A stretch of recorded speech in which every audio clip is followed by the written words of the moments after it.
So welcome to a very fresh day down in South Queensferry. I'm on the south side of the estuary. I decided just to go for a wee drive and keep the COVID protocols within, so I'm not far away from home. I've just come to the other side of the bridge basically. I just wanted something interesting to walk around. Not that I'm going to stay out for long, of course, because it's very cold. But I felt the need that I wanted to make a video in a sort of cathartic kind of a way, because that's how I view these videos. YouTube and the likes means a lot of different things to a lot of different people. But for me, it's a cathartic expression. Now, it doesn't bother me whether people see it or not. I feel that the motions of coming out and talking to camera have a kind of release, almost like when you speak to a friend. That might sound silly to some people. They say, well, why would you just blather to the camera and nobody's talking back to you? We live in this age now where mental health is very much at the forefront in a lot of things. And during the pandemic and a lockdown, it's only really heightened that for a lot of people. Now, I enjoy my work. I spend a lot of time out in the field. But between lockdown, I haven't spent as much time out as I normally would have. So I'm at home now, and obviously with the schools being closed and doing some homeschooling, that's proved a bit of a challenge for both me and my wife. So making sure that you take care of your mind and as well as your body and everything, which I'm not, because I suppose you kind of just think, right, that's not going to happen to me, I'm stronger than that. So I took this opportunity just to come out for a walk, and I wanted to see this place as well. I'll tell you about that in a minute. For me, the process of making a video like this, a vlog if you will, is about just talking to the camera and saying out loud what's in my head. And obviously I have to do that I have to be cautious in what I let out of my brain, I guess, because there's a lot of things that wind me up, things that bother me, things I want to discuss, things I like to say, but there are some of the things that you probably shouldn't be putting up online, especially as a professional who uses YouTube also as a platform to share my work, because I work in an industry that requires professionals that do a professional job, and well, they don't want any lunatics on set, do they? But for me, I don't post that often.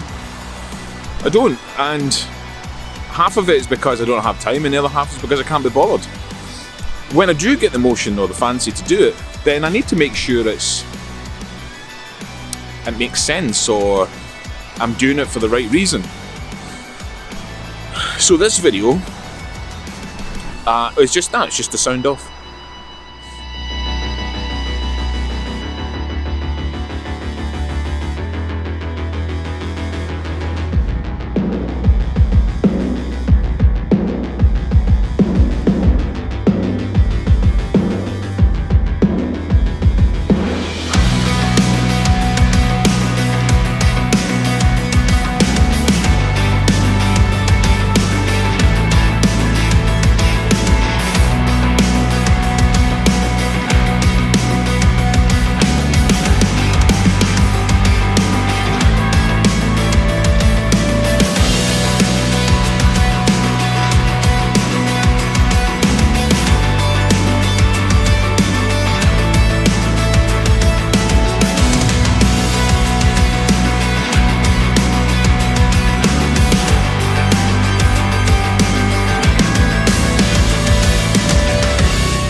This place is called the Barracks, and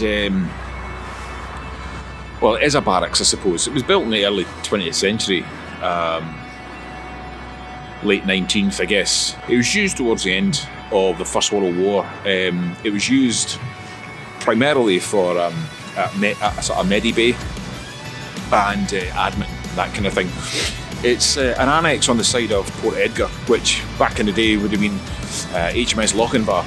And it's because Lochinvar was a strategic minesweeping base here on the Firth of Forth. So obviously you've got the North Sea right out there, and that carries right on over into the Second World War. So it was used to house troops, naval troops, later on into the Second World War. After that, though, it was cleared out and it wasn't used for MOD purposes. As far as I'm aware, it was used as like a holiday village for people with, well, for some poorer people who couldn't afford to get away on holiday, which is quite an interesting use of a previously military-run organised or place. And it's sat here for years. I used to come here as a kid. I was a teenager, but from maybe 12 onwards, I was a sea cadet here, and I came to TS Lochinvar, the training ship Lochinvar, and I did all my sailing and my kayaking and rowing and all sorts of things down here. And it's steeped in history. It's pretty cool. I've always wanted to come down here. I mean, I remember it as a kid, you weren't really allowed through, there's a fence around it and there's signs up saying they're dangerous buildings, and it's a shame because when places like this become abandoned or left empty or for whatever reason, there's all these idiots that want to come in and just trash the place, which is pretty much what it is now. It's an empty shell of old brick buildings. I mean, I could go into them and show you, but there's no point because, well, they are what they are. They're empty buildings. It's not as if they're going to have any military ordnance or paperwork or anything of great interest lying around. Video, I said at the start, it was a cathartic experience, and that's exactly what this is. I needed to get out of the house this morning and just kind of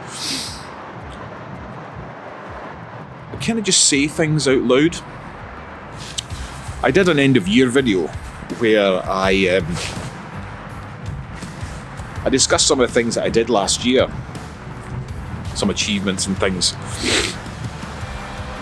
And I've done a lot of filming and I've done a lot of vlogging, but I haven't made any of the videos because every time I look back at them, they don't really have any substance. They don't really have any story or narrative. I mean, okay, there's B-roll of the places that I'd visited and things that I'd done, but without a story, they're just really pictures, really, with no real reason to it.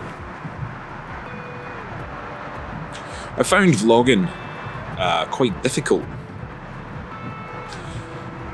last year because at the start of the year in lockdown, as I'm sure everybody was aware, I thought it might be a way to exercise my brain, and it was okay for a while, and then I kind of didn't really work for me, and then I started working again, which kind of took me off,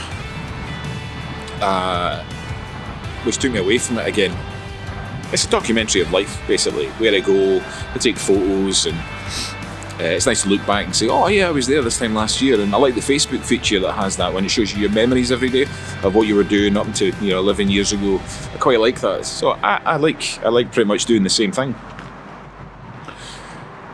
I've got to, I suppose part of the reason that I find it quite difficult is that, well, last year and this year have been very sobering in terms of what's important.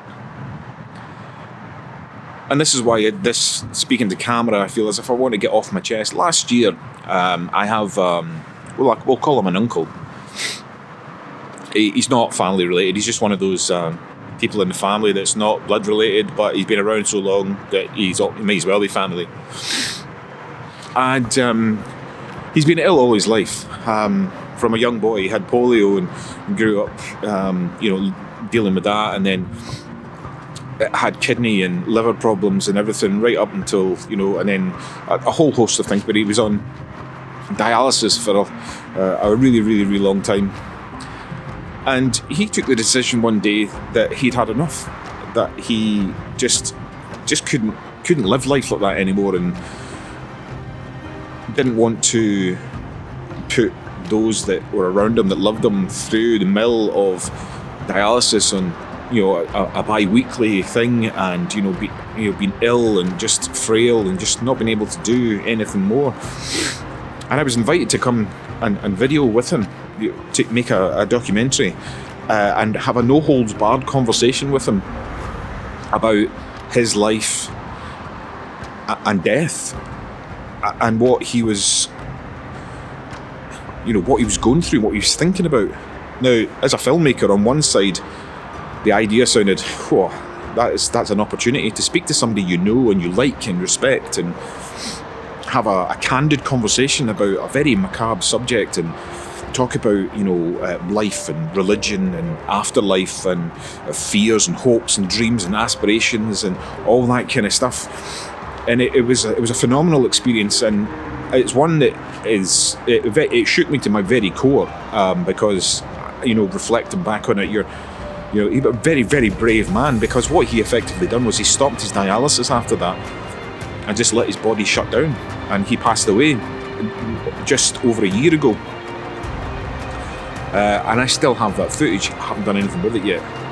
I've offered it to the family to view back, because to them it's still a memory. It's the last recorded spoken word of a man who's very insightful, very intelligent, and I respect him. And it had a very profound effect on me as we headed into that first lockdown in March 2020. I've just not been able to bring myself to edit the video, because I'm not sure how I want to present it. I'd said I wasn't going to speak about it on my channel, but I decided no, I should, because at the end of the day, it's still a project. It's a project that's very close to me, and I'm just not sure what to do with it. I mean, I will make something, because it's a very insightful look into somebody who's lived their life like that, and still had a very fruitful and great life, despite all the setbacks and illness and all that kind of stuff. And then this year, 10 days ago, a friend who was a lot younger than me, he was ages with my brother. My brother's 8 years younger than me, so he passed away, and I didn't deal with that one very well. And reflecting on it, it kind of had more of an impact on me than I thought it would. Let me qualify that statement, because he was, I mean, we're talking nearly 20 years ago now. My brother and his friends, even my brother-in-law, actually my wife's brother, they're all the same age. They all went to school together. They all grew up together. They all had bands. They all drank together. They partied together. And I latterly came in there, but I was the big brother. I was, and a lot of them saw me like that because I was older, and I drove them around and used to take them to gigs and help them carry kit, and I was there to act as a bouncer when things kicked off, and we went through a lot together. He and I, growing up. He was a very charming, good-looking young man who had his demons like everybody does. Didn't have real direction in life, and then found the outdoors and became a bushcraft survival expert, and really started to do his own thing and come into himself. I mean, I've always said that I'm living my best life now,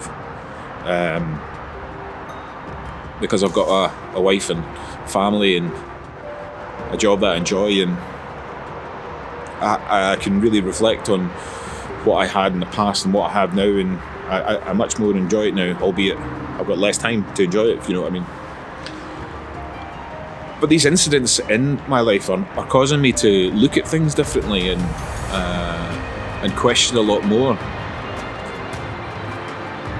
And although he and I, his name is Paul, Paul and I, we were always friends, but when you grow up and you move on, you drift apart. It wasn't just me, there was a lot of us. There was a huge crowd of us. And it's all become more apparent because I started a sort of a private memorial page and invited everybody that knew him to reflect and share memories and videos and photos and all that kind of thing. And there's a lot of people there now all telling stories and things, and it's lovely to see because you find out about things that you didn't know about, even though you knew them for so long. And it's very sad. And I suppose I've not really experienced it in a long time. I mean, I've had friends that have passed away before, but I was in a different place mentally. I think now, when I reflect on what I said earlier about the way the world is just now, it's harder to deal with it. Hence my need to get out today and go for a walk and just clear my head and have this cathartic experience where I just speak out about my feelings, and not that I don't have any real need to to be worried about how I'm feeling. I'm going through a grieving process, and I'm going through mixed feelings and emotions about various different things. Because on the flip side, there are good things already happening. You know, my car passed its MOT, which is great. Which is great. You know, my drone operator's license got renewed by the CAA, which is great as well, because I get to start off the year again. Because my year at the start of the year for me is always about admin. I've got work coming in now, booking up slots in the year for different things, new projects. I've started a collaboration with 2 others on potentially my first motion picture, my first film, I like a series, or it's still in its infancy, but there's a whole new direction for me as a filmmaker and DOP, as a writer, and you know, all these different things I'm trying. And I've got short films so I've got quite a lot on. I don't really have anything to complain about. Not that this video is to complain about anything, not by any stretch of the imagination. It was merely just to reflect really. Say things out loud, see how I felt about it after I said it. Because obviously I have this conversation, and then when I go home, I'll leave it, and then I'll come back to it, and then I'll watch it, and then I'll think, is that something I'm going to edit and put out? I don't really know. I haven't really gave it any thought. I just wanted to speak out and see what happens. Anyway, I hope you enjoyed the B-roll of this place. There's probably a lot more history to it. It was going to be one of the places I was going to feature in my On Earth, but I'm not too sure it qualifies. It might be too new, I guess. But still a fantastic piece of history that should be remembered, I guess. But I'll maybe consider my options on them. Anyway, thanks for listening. Thanks for taking the time, I guess. And like the video, subscribe if you haven't already, and I'll see you in the next video, whatever that is, because obviously we all know that I'm not nearly that planned. But it was just nice to get out. So thank you, and I will see you on the next one.